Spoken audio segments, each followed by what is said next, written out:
சொல்லி நன்மையை செய்தால் உலகம் உன்னிடம் மயங்கும். நிலை உயரும் போது பணிவு கொண்டால் உயிர்கள் உன்னை வணங்கும். உண்மையை சொல்லி நன்மையை செய்தால் உலகம் உன்னிடம் மயங்கும். நிலை உயரும் போது பணிவு கொண்டால் உயிர்கள் உன்னை வணங்கும். உண்மை என்பது அன்பாகும், பெரும் பணிவு என்பதும் பண்பாகும்.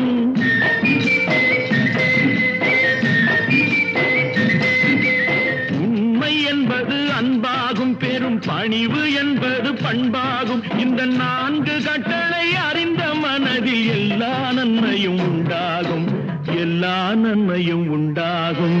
6 மனமே 6, அந்த ஆண்டவன் கட்டளை 6. 6 மனமே 6.